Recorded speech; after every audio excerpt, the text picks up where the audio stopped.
Bismillahirrahmanirrahim. Assalamualaikum warahmatullahi ta'ala wabarakatuh.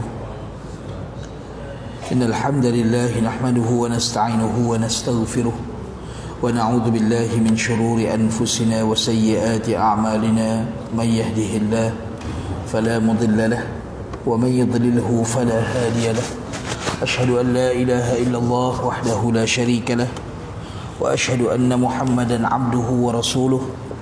Allahumma salli ala sayyidina Muhammad wa ala ali Muhammad kama sallaita ala Ibrahim wa ala ali Ibrahim wa barik ala Muhammad wa ala ali Muhammad kama barakta ala Ibrahim wa ala ali Ibrahim innaka Hamidum Majid.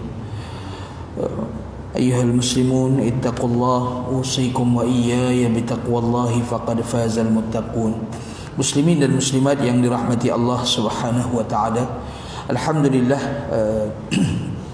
kita bertemu sekali lagi dan telah pun kita, walaupun pertemuan pertama hari itu 10 hari yang awal daripada Ramadan, hari ini kita telah pun berada pada 10 bahagian yang akhir pada bulan Ramadan. Allah masih mengizinkan saya untuk datang dan duduk di sini, tuan-tuan. Masih lagi dapat duduk mendengar, dapat sama-sama berada dalam satu majlis yang mudah-mudahan digandakan pahala kita pada bulan ini dan dijadikan kita orang-orang yang menghadiri majlis-majlis yang dihadiri oleh para malaikat. Tuan-tuan yang dirahmati Allah Subhanahu wa taala, suka untuk saya mengingatkan diri saya dan juga tuan-tuan, kita berada dalam program tazkirah. Jadi tazkirah ini kita sama-sama mengambil peringatan. Bukanlah saya mengajar tuan-tuan, saya memberi peringatan untuk diri saya dan juga tuan-tuan. Dan saya membuka tazkirah kita pada petang ini dengan firman Allah Subhanahu wa taala dalam surah Fatir ayat yang ke-37. Firman Allah Subhanahu wa taala, a'udzubillahi minasyaitonir rajim. Wa hum yastarihuna fiha rabbana akhrijna na'mal salihan ghaira alladhi kunna na'mal awalam nu'ammirukum ma yatadhakkaru fihi man tadhakkaru waja'akumun nadhir fadhuqu fama lidh-dhalimin min nasir. Sadaqallahul azim. Kata Allah Subhanahu wa taala dalam surah Fatir, wa hum yastarihun, dan mereka, yakni orang-orang kafir itu akan berteriak, fiha, di dalam neraka. Apa yang mereka minta? Mereka rayu, mereka meraung minta kepada Allah, Rabbana akhrijna na'mal salihan ghaira alladhi kunna na'mal. Wahai Tuhan kami, berikan kepada kami, keluarkan kami, berikan kepada kami peluang, keluarkan kami daripada neraka ini. Nescaya kami akan mengerjakan amal-amal salih ghaira alladhi kunna na'mal, yang mana amal itu berlainan, tak sama dengan apa yang telah kami kerjakan waktu hidup kami dahulu. Allah rakamkan ucapan orang-orang yang dihumbankan ke dalam neraka kerana kekufuran mereka, yang mana mereka minta kepada Allah, beri peluang kepada kami, beri kami sekali lagi peluang untuk dikeluarkan dan dihidupkan semula, diberikan peluang umur kepada kami agar kami dapat beramal, yang mana amalan kami pada peluang kedua ini sama sekali engkau akan dapati dia berbeza, tidak seperti amal kami ketika kami hidup di dunia dahulu. Tetapi rayuan mereka, permintaan mereka ditolak oleh Allah Subhanahu wa taala. Kata Allah Subhanahu wa taala, awalam nu'ammirukum ma yatadhakkaru fihi man tadhakkar. Dan adakah kami tidak memanjangkan umurmu dalam masa yang cukup? Bukankah kami telah memberikan umur kepada kamu dengan kadar umur yang cukup panjang, umur yang mencukupi untuk berfikir bagi orang-orang yang mahu berfikir? Bukankah kami dah bagi umur kepada kamu yang sekira-kira umur itu cukup untuk orang yang mahu berfikir, jika dia mahu berfikir? Dan Allah Subhanahu wa taala sebut tidak cukup dengan umur itu. Bahkan kata Allah, waja'akumun nadhir, dan kami telah memberikan, telah datang kepada kamu nadhir, pemberi peringatan. Tuan-tuan yang dirahmati Allah Subhanahu wa taala, kemudian Allah kata fadhuqu, dan rasakan kamu azab kami, fama lidh-dhalimin min nasir, sesungguhnya tidak adalah bagi orang-orang yang zalim itu seorang penolong pun. Tuan-tuan yang dirahmati Allah Subhanahu wa taala, surah Fatir ayat 37 yang kita renung sebagai mukadimah kita pada petang ini, untuk saya dan tuan-tuan sama-sama merenung bahawa Allah telah memberikan kita, tuan-tuan, pertama, umur itu sendiri sebagai peringatan. Umur itu sendiri, kata para ulama, umur itu sebagai peringatan. Dijadikan kehidupan kita ini ada sistem umur. Setiap orang tahu umur dia berapa lama. Setiap orang tahu. Kadang-kadang sebahagian orang dia tak suka umur dia orang tahu. Selamat hari lahir yang keberapa, rahsia. Rahsia. Kenapa? Pasal tak nak nampak tua kan. Jarang orang tak mau nampak muda. Ramai orang tak mau nampak tua. Rahsia. Ramai orang yang merahsiakan umur, bahkan mungkin mereka tak suka umur mereka diketahui oleh orang. Sedangkan Allah kata umur itu sendiri adalah peringatan, supaya setiap orang melihat kepada diri dia, melihat kepada umur dia. Setiap meningkatnya umur, Nabi SAW ajar kita bangun saja waktu pagi mendapat satu lagi nikmat umur. Kadang-kadang kita sambut ulang tahun tu bertukar tahun, bertambah satu lagi tahun. Sedangkan Nabi ajar kita setiap pagi bertambah satu lagi dalam hari, dalam kehidupan kita. Nabi ajar kita mengucapkan alhamdulillahillazi ahyana, puji Allah, kau masih lagi beri hidup kepada kami. Selepas tadinya kau matikan kami dalam tidur kami. Tuan-tuan yang dirahmati Allah Subhanahu wa taala, maka Allah kata umur itu peringatan. Waktu saya mengingatkan diri saya dan juga tuan-tuan, walaupun kematian itu tidak mensyaratkan umur-umur tertentu. Bahkan ada orang yang mungkin dia melahirkan anak itu, dia jugalah orang yang memandikan jenazah anak itu. Allah uji dia. Dan tetapi umur itu sendiri boleh menjadi perkara yang menginsafkan manusia. Setiap orang melihat kepada diri dia, saya melihat kepada diri saya. Kita melihat umur-umur kita yang telah berlalu dan umur kita yang sedang kita melaluinya dan yang kita menjangkakan yang masih berbaki. Sedangkan umur ini adalah satu perkara yang Allah sebut peringatan, supaya setiap orang melihat kepada umur. Pertama, dia syukur dengan nikmat yang Allah beri pada dia. Dia syukur dengan nikmat yang Allah beri pada dia. Tuan-tuan, kita kalau merenung masa-masa muda kita, saya mungkin lebih sedikit muda pada tuan-tuan, tapi tuan-tuan juga pernah muda. Tuan-tuan juga mungkin waktu muda lebih hebat daripada apa yang saya saksikan tuan-tuan hari ini. Setiap kita, saya ini boleh cakap kat sini pasal tak duduk kampung sendiri. Kalau duduk kampung sendiri, dia mungkin lain sikit cerita dia. Pasal yang duduk ni mungkin orang yang kenal kita waktu kecil, kenal kita waktu muda.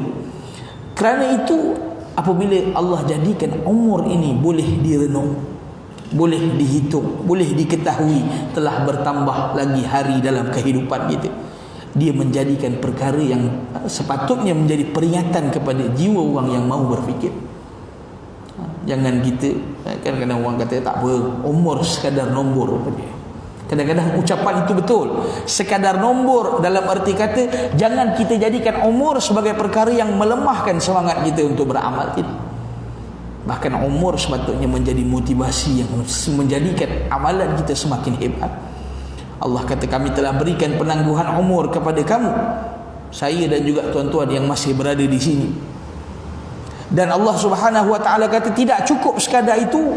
Allah kata umur itu cukup sekira-kira orang yang mahu berfikir akan dapat berfikir tentangnya. Sebab itu tuan-tuan, kita perlu banyak bersendirian dengan Allah Ta'ala. Ramadan adalah waktu terbaik kita bersendirian antara kita dengan Allah Subhanahu wa Ta'ala.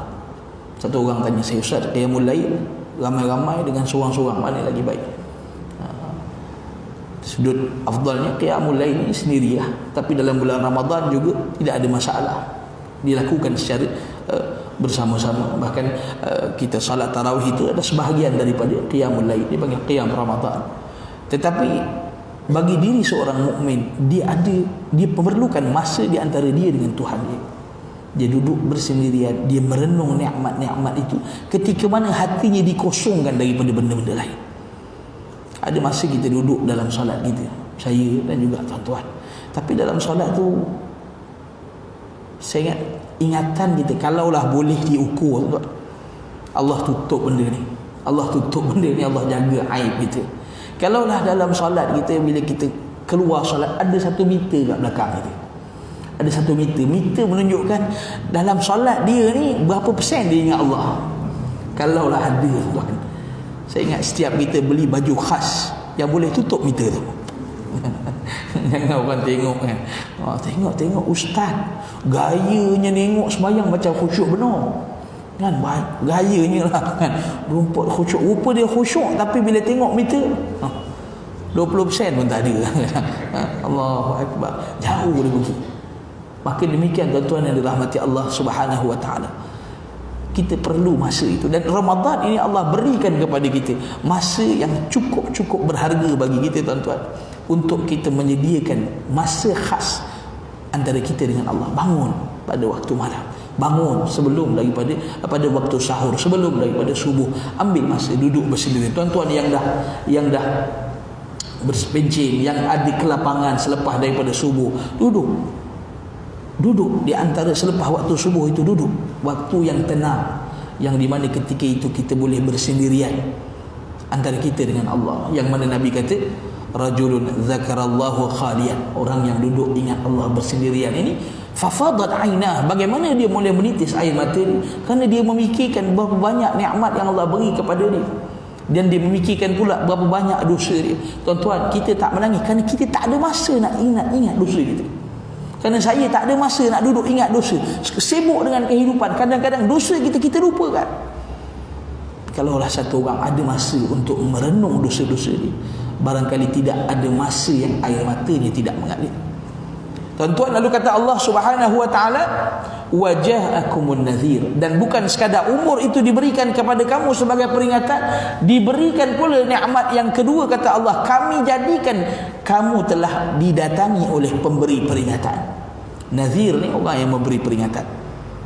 Dan pemberi peringatan ni, tuan-tuan, para ulama tafsir sebut pelbagai maksud. Pandangan mereka di antaranya menyatakan nadhir itu para rasul sendiri, dan dikatakan nadhir itu juga sebahagiannya menyatakan pada umur itu, pada tanda-tanda umur itu, uban.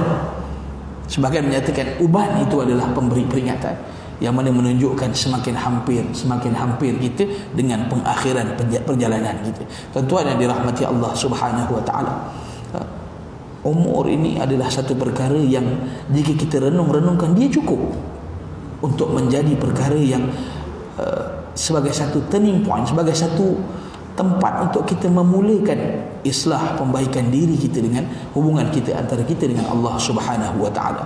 Dan tuan-tuan yang dirahmati Allah Subhanahu wa taala, sebab itu saya dan juga tuan-tuan diberikan peluang sekali lagi berada dalam bulan Ramadan ini. Dah masuk kita pada 10 yang akhir, dan kita lihat, tuan-tuan, bagaimana yang diriwayatkan daripada Sayyidina Ali radhiyallahu anhu. Satu hari Sayyidina Ali radhiyallahu anhu keluar ke tanah perkuburan. Ini masyhur sahih ini, disandarkan kepada Ali radhiyallahu anhu. Dan apa kata Sayyidina Ali kepada dia kuatkan suara, yarfa'u sauta, dia angkat suara dia di kubur itu, dan dia kata apa? Fanada, dia menyeru ahli kubur, ya ahlal kubur, kata dia, wahai penduduk-penduduk kubur, atukhbiruna ankum, adakah kamu nak memberikan khabar kepada kami tentang kamu, atau kami memberikan perkhabaran kepada kamu apa yang ada berita daripada kami? Sayyidina Ali radhiyallahu anhu sebut satu ucapan yang kalau kita renung, tuan-tuan, apa dia?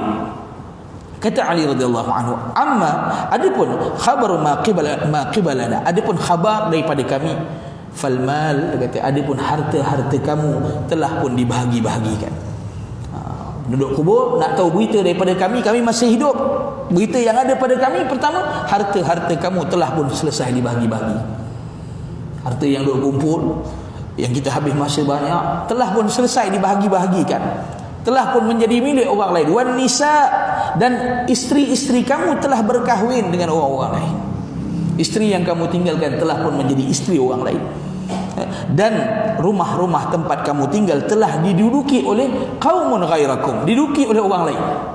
Rumah yang dulunya rumah kamu, hari ini kamu telah tidak ada. Rumah itu telah pun diduduki oleh orang lain.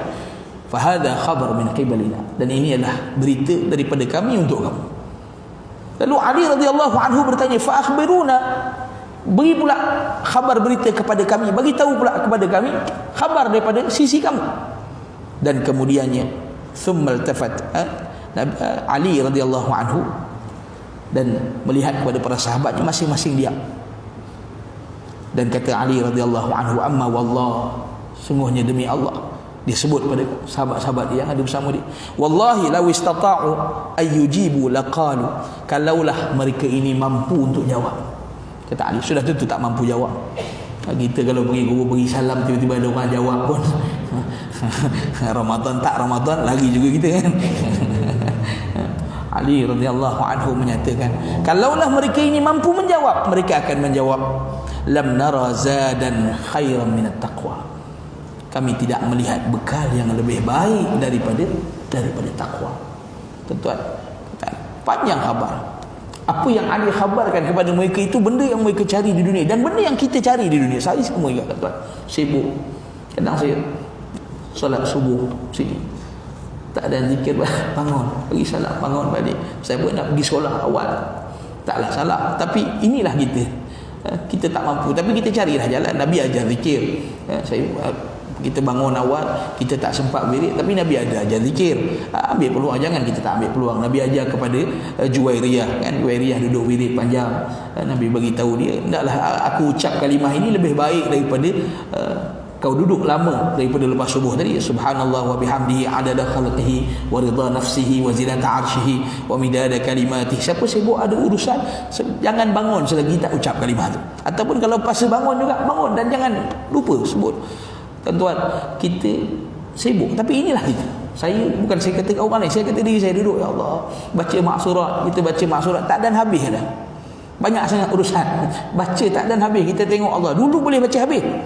Dulu boleh baca habis kan, dulu pada baca sambil bawa kereta, tak dan habis, dah masuk cerita lain habis lah. Allahu akbar. Inilah kesibukan. Sedangkan kata Ali radhiyallahu anhu, yang dia khabarkan kepada penduduk perumahan kaum mukmin, kubur, rumah orang beriman, tempat perkampungan orang-orang beriman ni, yang dia khabarkan itulah perkara yang disibukkan oleh mereka ketika di dunia. Kerja sungguh-sungguh. Hari ni orang highlightkan orang-orang yang berjaya. Antara perkara yang selalunya ditonjolkan, berapa banyak rumah dia. Saya baru berusia berapa tahun, sudah pun memiliki berbelas biji rumah, tuan-tuan. Tetapi rumah-rumah itu nanti akan diduduki oleh orang lain. Saya sekian-sekian, berkahwin pada usia sekian-sekian, anak sekian-sekian ramai, isteri-isteri itu nanti akan ditinggalkan.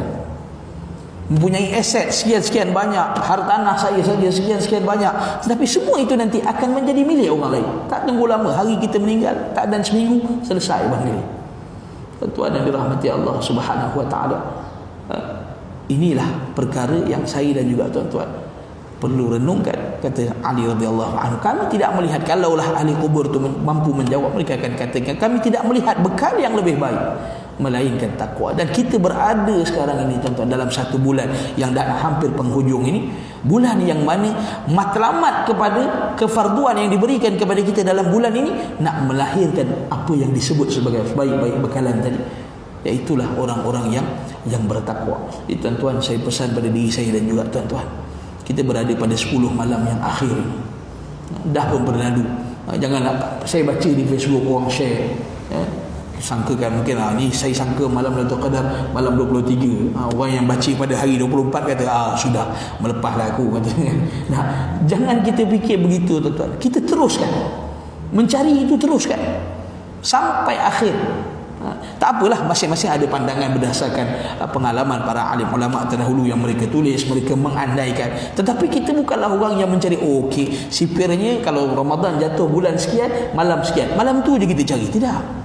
Kita mencari 10 malam sahut seruan Nabi. Dan saya suka pesan pada diri saya dan juga tuan-tuan, ketika mana kita mencari kelebihan, memburu Lailatul Qadar ini, kita juga hendaklah berhati-hati, tuan-tuan. Banyak perkara-perkara hari ini yang merosakkan Lailatul Qadar itu, yang bahkan boleh merosakkan Ramadan kita, yang bahkan boleh menjadikan bangun malam kita itu tidak kita dapat apa-apa melainkan penat berjaga saja. Iaitulah apa yang dinasihatkan, bahaya pada lidah kita yang pertama. Saya suka pasal tu. Sebab apa? Hari ni kita bimbang tengok. Tuan-tuan tengok 2-3 hari ni Mufti punya kenyataan, orang boleh main-main cabar. Troll tu dia main-mainkan tu. Walhal faktanya berbeza. Yalah, saya tak nafi ni pengaruh media pun sebahagiannya cara tulis tu trigger orang untuk komen benda-benda negatif. Hari ni orang buat satu video, cabar pula Mufti wilayah, keluarkan satu ayat yang menunjukkan rendah negeri haram. Kata Mufti tak kata pun ada ayat kata rendah negeri haram. Dia ada kaedah hukum. Tapi kita tengok, saya bukan nak perdebatkan soal rendah negeri tak rendah negeri, tapi betapa lemahnya hari ni masyarakat kita bila mana autoriti keluarkan hukum. Bila mana hukum dikeluarkan, dan hukum tu bukan dia duduk saja-saja dapat idea, duduk termenung ada idea keluar hukum, ada kaedah dia yang telah diikuti, lunah-lunah dia yang telah diikuti, barulah dikeluarkan suatu hukum. Bahkan dalam isu Mufti wilayah tu dia menjawab soalan, huraiannya panjang. Sok khabar tulis rentah negeri haram itu kan. Sebahagian orang pula yang saya sebut dulu, dia orang ni cukup dia GBT, dia bukan LGBT, GBT, geng baca tajuk, dia baca tajuk dia bubuh. Dia punya komen kadang-kadang lagi panjang pada artikel sok khabar. Dia baca tajuk dia punya hentam, tuan-tuan. Ini perkara-perkara yang sedar atau tak sedar dia menjadikan rosak habis Lailatul Qadar kita mungkin, rosak habis Ramadan kita mungkin. Sebab tu Nabi sebut, kata Nabi, Allah tidak berhajat orang-orang yang meninggalkan perkataan kotor, dusta. Allah tak berhajat dia meninggalkan makan dan minum. Bukan Allah berhajat. Ada semua jadi orang yang jaga Allah berhajat, tak. Bukan maksud Allah memerlukan kita berlapar tu. Allah tak balas. Allah tidak balas. Maka sebab itu saya suka ingatkan diri saya, tahan diri, tuan-tuan. Ada benda kadang-kadang saya sendiri pun gatal ni tangan nak komen ni.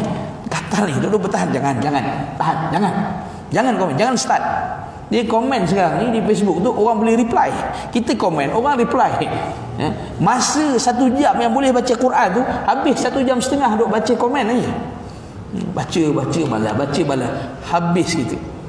Habis pahala kita, buang masa satu kerugian. Apatah lagi kita buang masa dengan perkara-perkara yang menyebabkan bocor habis pahala kita. Allahu Akbar.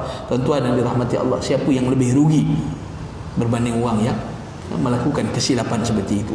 Kerana apa, tuan-tuan? Ini yang Nabi ingatkan berulang kali. Masa, umur, kesempatan ini jangan kita lepaskan.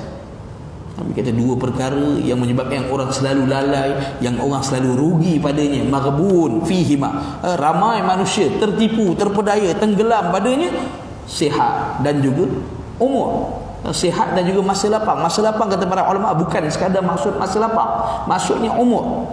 Ramai orang tertipu dengan 2 benda ini. 2 benda ini Allah beri kepada kita sebagai modal. Modal untuk kita, kalau kita umpamakan orang berniaga diberikan sekian jumlah wang sebagai modal supaya dia jana keuntungan.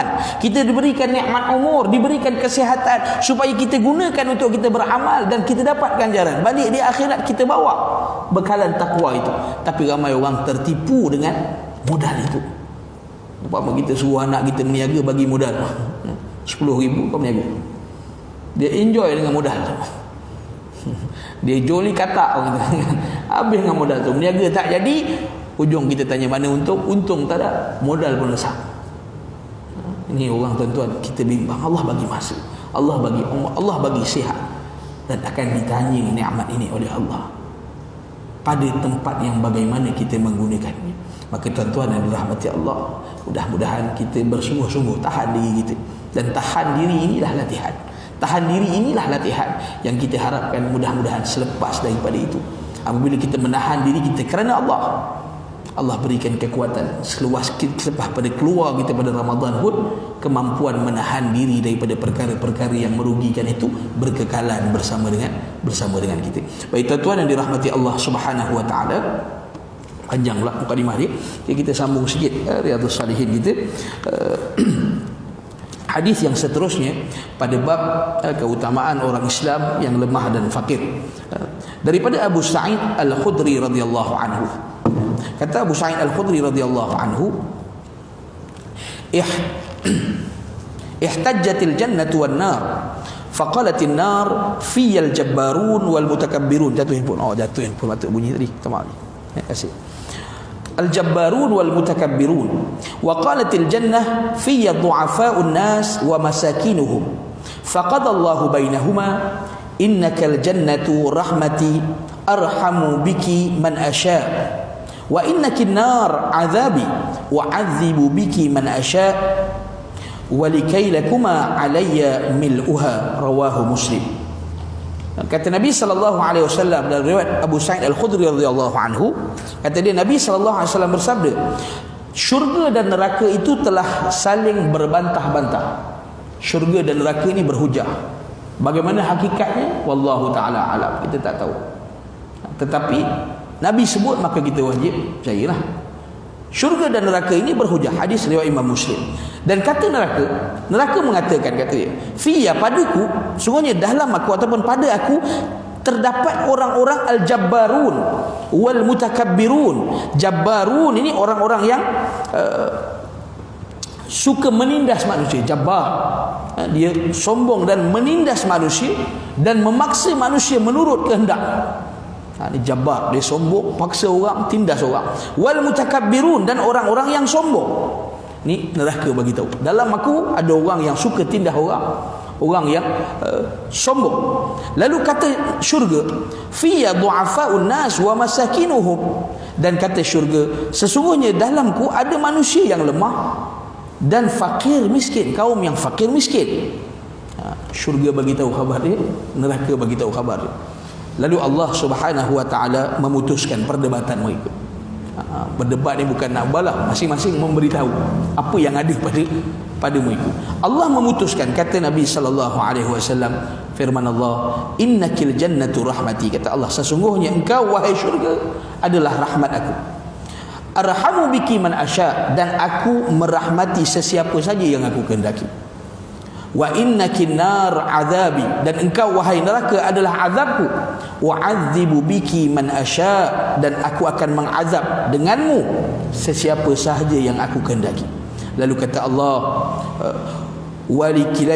walikilaikuma alayya mil'uha, dan kata Allah Subhanahu wa taala, akulah yang akan menentukan isi bagi kalian berdua. Maknanya syurga dan neraka ni pun mereka pun tak mampu pilih. Allah yang menentukan di manakah tempat orang yang taat, di manakah tempat orang yang menentang Allah Subhanahu wa taala. Baik, tuan-tuan yang dirahmati Allah, hadis ini pertama menunjukkan bahawa syurga dan neraka adalah makhluk Allah Subhanahu wa taala. Bagaimana hakikat perdebatan mereka, wallahu taala alam. Banyak riwayat-riwayat, hatta Syiah buat riwayat palsu banyak. Antaranya mereka buat riwayat palsu perdebatan di antara tanah Mekah dan tanah Karbala. Mereka buat riwayat palsu. Mekah menyatakan akulah lebih mulia, Kaabah di sini, Nabi Ibrahim membina Kaabah di sini. Dia sebut kemuliaan. Karbala pun jawab dia, aku juga lebih mulia, Sayyidina Husain terkorban di sini. Sehingga dalam riwayat itu dikatakan Allah Taala memutuskan, diam kau wahai tanah Mekah, laula Karbala lama khalaqtuki, kalau bukan kerana Karbala aku tak buat kau Mekah. Ini riwayat Syiah, memang diangkat Karbala habis-habis lah. Riwayat itu palsu, riwayat itu palsu. Tetapi dalam hadis ini Nabi menyebutkan bahawa syurga dan neraka ini saling berhujah, dan bagaimana hakikatnya kita serahkan kepada Allah Subhanahu wa taala. Cuma ia terbukti kedua-duanya adalah makhluk Allah Subhanahu wa taala. Dan tuan-tuan yang dirahmati Allah Subhanahu wa taala, dan Allah Subhanahu wa taala kata dia berkehendak membiarkan manusia bebas memilih amal yang disukai. Allah jadikan saya dan juga tuan-tuan dan mana-mana ciptaan dia di kalangan manusia, Allah jadikan kita bebas memilih amal yang disukai, walaupun Allah mengetahui di mana pengakhiran kita. Tuan-tuan, ini kadang-kadang jadi perdebatan manusia hari ini. Ada yang menyatakan, sebahagian mereka beranggapan kalau Allah sudah tahu di mana kedudukan kita, untuk apa kita beramal? Lalu jadilah golongan yang sesat seperti Qadariyah dan Jabariyah. Satu pihak menyerahkan semata-mata pada takdir Allah, satu pihak menafikan sama sekali kekuasaan Allah, meletakkan manusia ada pilihan sepenuhnya. Sedangkan ahlu sunnah wal jamaah, kita berada di tengah-tengah. Manusia diberikan kebebasan, saya dan juga tuan-tuan diberikan kebebasan memilih apa jalan yang nak kita pilih. Mana buktinya? Allah Ta'ala sebut dalam banyak ayat Al-Quran, inna hadainahun najdain, kami berikan petunjuk pada manusia untuk mengikuti dua jalan. Tetapi kemudian ni tuan-tuan yang dirahmati Allah Subhanahu wa taala, walaupun begitu Allah telah tahu, berada di dalam ilmu Allah siapakah yang akhirnya akan memilih jalan kejahatan dan nasib akhirnya berada dalam neraka, dan berada di dalam ilmu Allah siapa yang akan memilih jalan ketaatan dan berakhir kehidupannya dalam syurga. Ini dah disebut oleh Nabi sallallahu alaihi wasallam, bukan selepas kita lahir, waktu kita dalam rahim mak kita, waktu ditiupkan roh, dalam hadis yang diriwayatkan oleh Ibnu Mas'ud radhiyallahu anhu, ketika ditiupkan roh, Allah Subhanahu wa taala akan memerintah malaikat tulis 4 perkara. Antara 4 perkara itu ditulis rezekinya, ajalnya, amalnya, dan juga ditulis juga syaqiyun aw sa'id, pengakhiran dia kecelakaan atau kebahagiaan, syurga atau neraka. Tapi ini bukan hujah untuk satu orang berkata, kalau begitu buat apa kita bersusah payah, Ramadan nak pulun habis-habis, kalau Allah takdirkan kita neraka tak sia-sia kata. Macam mana nak jawab macam tu, macam mana? Ayah beria pergi masjid sembahyang, dah tahu ke syurga neraka ni? Silap-silap neraka lah kata ni. Ada tuan-tuan, akhir zaman manusia boleh cakap apa saja. Ucapan mereka tak sandarkan pada ilmu. Mereka boleh cakap ikut logik akal mereka. Tetapi Nabi SAW telah berikan panduan pada kita bahawa ilmu Allah tidak memaksa manusia. Tapi Allah kerana dia alim, dia maha mengetahui, dia sudah mengetahui bahawa seseorang itu akan memilih jalan menuju ke neraka, dan siapakah pula yang akan memilih jalan sebaliknya. Maka tuan-tuan yang dirahmati Allah Subhanahu wa taala, ini menunjukkan agama tidak menafikan usyhud. Tak ada seorang pun yang tahu di mana kedudukan kita. Bahkan Nabi sebut pada para sahabat, afala nattakil, sahabat tanya, ya Rasulullah, bila Nabi kata tidak ma min nafsin manfusatin, tidaklah ada seorang pun yang masih bernafas melainkan Allah telah tahu kedudukan dia, orang yang akan berbahagia atau orang yang akan binasa. Sahabat tanya, afala nattakil ya Rasulullah, kalau begitu mengapa tidak kita berserah saja? Sahabat tanya dah, mengapa tidak kita berserah saja? Nabi kata, beramal kamu, sungguhnya setiap kamu akan dimudahkan kepada apa yang dia diciptakan. Maka tuan-tuan yang dirahmati Allah Subhanahu wa taala, ini yang kita buat hari ini, yang tuan-tuan buat, bahkan sebahagian tuan-tuan mungkin lebih baik daripada saya. Berada kita dalam bulan yang ini, kita bersungguh-sungguh bermujahadah menjadikan ibadah itu keutamaan. Tuan-tuan, penting isi dalam ibadah itu adalah bila kita lakukan dalam keadaan seronok dan cinta kepada Allah. Untuk menikmati ibadah, untuk berdiri salat, tuan-tuan. Ada orang mungkin dia boleh berdiri lama, dia askar kawat 4 jam, 3 jam, senyum ya tuan. Kita berdiri perhimpunan pagi pun rasa letih. Kalau ada perhimpunan kan, rasa tengok budak berdiri lama tak sampai hati, duduklah kan, lama. Tapi ada orang dia boleh kawat 3 jam, 4 jam dia boleh. Tapi belum tentu orang yang boleh berdiri lama itu dia boleh tahan berdiri lama dalam solat. Belum tentu. Kita boleh rasakan bagi diri kita sendiri. Kadang-kadang saya sendiri tuan-tuan, bila ada keadaan kita beratur, hari ni nak masuk bazar Ramadan, beratur punya panjang kan, beratur panjang. Tapi kerana kita nak kejar nasi Arab tu contohnya, apa orang buat, kita nak kejar apa, duk teringin dah viral apa, lamb shank lah apa kan, orang beratur punya panjang, boleh beratur. Tapi orang pergi masjid, imam baca panjang, dia tulis kat Facebook, imam tu agak-agak lah orang belakang tadi kan. Ada tulis yang tu kalah tu kan. Allahu Akbar. Kenapa satu orang boleh berdiri begitu lama, kekal dia dalam keadaan dia menghayati bacaan?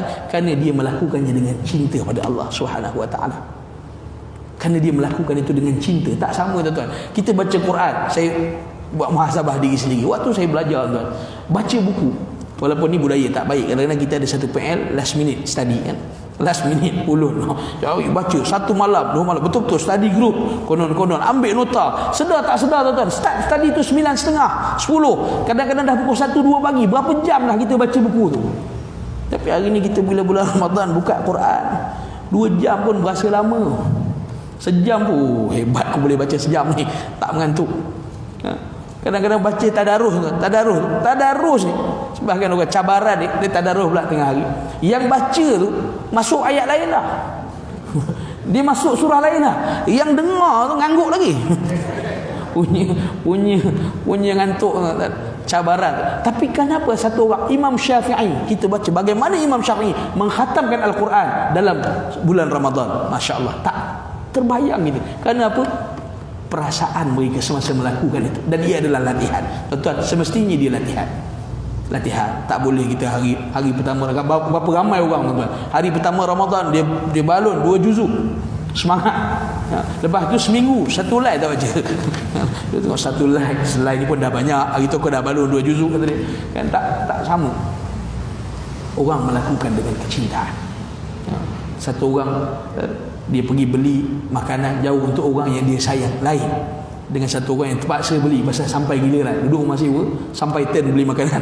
Yelah aku pergi beli. Pergi. Tak sama dengan kita pergi beli makanan orang yang kita sayang suruh kita beli. Maka demikian, nak dapatkan kecintaan itu, nak dapatkan manisnya ibadah itu, inilah bulan ni tuan-tuan, yang kita minta pada Allah sungguh-sungguh supaya Allah berikan kepada kita peluang merasai manisnya ibadah. Lalu apa yang dilihat berat di mata manusia terasa ringan pada kita. Saya cakap untuk diri saya, tuan-tuan. Kadang-kadang kita sendiri pelik. Aku ada masa boleh berdiri steady ya. Tapi bila rasa panjang. Berasa panjang, mula lagi dia jadi makmum, dia cek tajwid imam. Belakangan ni komplain, ada lah benda dia nak komplain.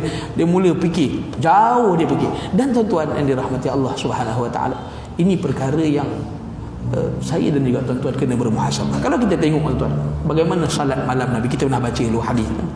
Nabi punya salat malam kan? Salat malam Nabi tak mampu kita nak buat. Nabi kata Huzaifah ibn al-Yaman, Nabi salat malam, Nabi mulakan salat malam Nabi dengan Baqarah. Nabi buka Al-Baqarah. Kata Huzaifah ibn al-Yaman, aku sangkakan Nabi akan baca separuh, atau Nabi akan berhenti selepas 100 ayat. Famada, Nabi terus baca lagi. Kata Huzaifah, aku sangkakan Nabi akan habiskan Baqarah dan Nabi rukuk. Habis Baqarah, Nabi baca pula An-Nisa. Huzaifah kat belakang. Kalau kita kat belakang bagaimana ketar tak tahu gitu. Kemudian lepas An-Nisa, Nabi baca pula Ali Imran. Kemudian Nabi rukuk. Dan bacaan Nabi qiraan mutarassilah. Bacaan Nabi itu kualitinya tuan-tuan, bukan taraf bacaan saya, bukan taraf bacaan siapa-siapa di kalangan kita. Kita baca Quran nak cepat, nak khatam. Dia mula baca laju. Dia mula baca laju tu yang kadang-kadang kita sendiri tahu. Tapi bacaan Nabi, idza marra bitasbih sabbah, kata Huzaifah. Bila Nabi lalu ayat tasbih, Nabi tasbih. Bila Nabi lalu ayat yang menyuruh untuk memohon kepada Allah, Nabi mohon. Bila ayat disuruh ta'awudz, Nabi ta'awudz. Punya tenang bacaan Nabi. Tuan-tuan, kita takkan mampu. Tetapi kita cuba ambil roh itu tuan-tuan, sikit demi sikit. Tak mampu kita tuan-tuan. Nabi sebab tu kalau kita baca hadis sampai bengkak kaki Nabi sallallahu alaihi wasallam. Tapi kita ni, saya lah tuan-tuan, tak solat lagi dah bengkak macam mana. Belum solat dah bengkak, tak dia apa, gaut lah apa benda macam-macam gitu kan. Macam ujian kita. Tetapi kita ambil roh tu, jadikan Ramadan masa untuk kita menikmati bacaan dalam solat. Nabi tu Allah beri, Nabi kata aku telah diberikan qurratu aini, penyejuk mata aku dalam solat. Maka tuan-tuan yang dirahmati Allah Subhanahu Wa Taala, Allah berikan kepada siapa yang memilih usahanya ke arah kebaikan, Allah mudah jalan. Maka mudah-mudahan tuan-tuan yang dirahmati Allah Subhanahu Wa Taala, dijadikan Ramadan ni asbab untuk kita memulakan sesuatu yang baik dalam hidup kita, dan kita lebih menikmati ibadah kita. Dan tuan-tuan, yang kedua kata dia, berita gembira bagi orang yang tertindas dan ancaman neraka bagi orang yang sombong. Sombong ni banyak sebab. Ramadan, hatta Ramadan ni kita beribadah, jangan jauhi diri kita tuan-tuan. Kita solat, kita duk lihat ibadat orang lain. Kita buat ibadat, kita sedekah, kita duk tengok orang lain. Jangan. Kita fokus bagaimana ibadat kita, bagaimana sedekah kita, bagaimana amal kita. Jangan duk banding dengan orang lain. Kerana itu semua kunci-kunci yang akan mula kita lihat. Ramadan, kita tengok salawat, dia ni tak, Ramadan pun sama nampak tak ada perubahan. Kita duk judge orang. Kita duk tengok, rasa diri kita hebat. Ini bahaya kan? Bahaya. Kerana orang yang salat dalam keadaan betul-betul merendah diri, dia tak ada masa nak melihat kekurangan dalam amal orang lain. Dia tak ada masa nak melihat, nak rasa diri dia hebat. Bahkan dia sentiasa merasakan diri dia kurang, lemah. Sebab tu kita lepas salat, dia ajar kita istighfar, Istighfar kerana banyaknya kekurangan dalam solat kita. Dan tuan-tuan yang dirahmati Allah Subhanahu wa taala, yang dimaksudkan kata syurga dalamku ada orang yang lemah dan orang yang miskin, yakni bukanlah bermaksud orang-orang yang kaya tidak masuk dalam syurga, tetapi memberi maksud orang yang lemah dan orang-orang yang miskin ini orang yang Allah uji mereka dengan perkara tersebut, lalu mereka menjaga diri mereka tidak terlibat dengan perkara-perkara yang menyebabkan mereka menyeleweng, tidak menggadaikan prinsip agama hanya kerana kesusahan, dan mereka sabar lalu menjadikan mereka ini ramai di dalam syurga Allah Subhanahu wa taala. Jadi tuan-tuan yang dirahmati Allah Subhanahu wa taala, 5.30 dah, mudah-mudahan Allah berikan kebaikan untuk saya dan juga tuan-tuan melihat Ramadan di akhir ni tuan-tuan. Inilah masa untuk kita menjadikan inilah 7 atau 8 hari yang berbaki, 6 atau 7 hari yang berbaki ini untuk kita sehabis baik apa yang kita mampu, kurangkan masa kita pada perkara-perkara yang tidak bermanfaat, apatah lagi yang merugikan, dan bersungguh-sungguh kita minta pada Allah supaya Allah berikan keikhlasan pada kita, Allah berikan kenikmatan dalam beribadah pada kita, dan Allah jadikan ibadah yang kita lakukan diterima oleh Allah Subhanahu wa taala. Jadi tuan-tuan, sekiranya cukup sekadar itu, aqulu qawli hadza wa astaghfirullahal azim li wa lakum wa lisairil المسلمين والمسلمات والمؤمنين والمؤمنات والسلام عليكم ورحمة الله وبركاته. أعوذ بالله من الشيطان الرجيم. بسم الله الرحمن الرحيم. اللهم علمنا ما ينفعنا وانفعنا بما علمنا وزدنا علما. اللهم ya Allah, ya Tuhan kami, Kau telah berikan peluang sekali lagi kepada kami ya Allah berada di dalam bulan ini, dan Kau berikan sekali lagi peluang dan penangguhan kepada kami ya Allah, dan kami berada pada 10 hari yang akhir dalam Ramadan ini. Maka ya Allah, sebanyak mana amal yang telah kami lakukan, kami mengharap Kau mengampunkan kami, Kau terimalah amal ibadah kami, maafkanlah segala kekurangannya ya Allah, ya Tuhan kami. Berikanlah kepada kami kekuatan untuk mendidik hati-hati kami kepada keikhlasan kepadamu ya Allah. Kurniakanlah kepada hati-hati kami merasai manis dan nikmatnya beribadah kepadamu ya Allah, ya Tuhan kami. Ya Allah, ya Tuhan kami, jangan Kau jadikan Ramadan ini meninggalkan kami tanpa Kau mengampuni kami ya Allah. Ya Allah, ya Tuhan kami, andainya inilah Ramadan yang akhir bagi kami, jadikanlah ia Ramadan yang terbaik, yang mana kami berusaha bersungguh-sungguh untuk mencari segala tawaran yang Kau berikan kepada kami daripada keampunan-Mu, daripada kasih sayang-Mu, daripada perlepasan daripada api neraka-Mu, agar Kau memberikannya kepada kami ya Allah, ya Tuhan kami. Janganlah Kau jadikan kami ya Allah mereka-mereka yang terlepas segala nikmat dan kelebihan dan rahmat yang Kau limpahkan dalam bulan ini ya Allah.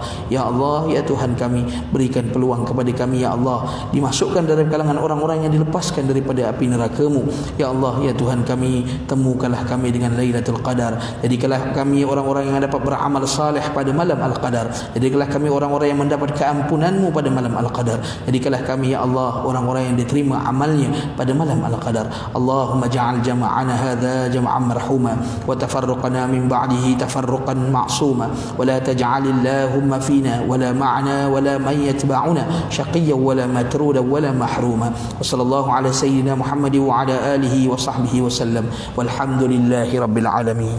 Sekian, assalamualaikum warahmatullahi wabarakatuh.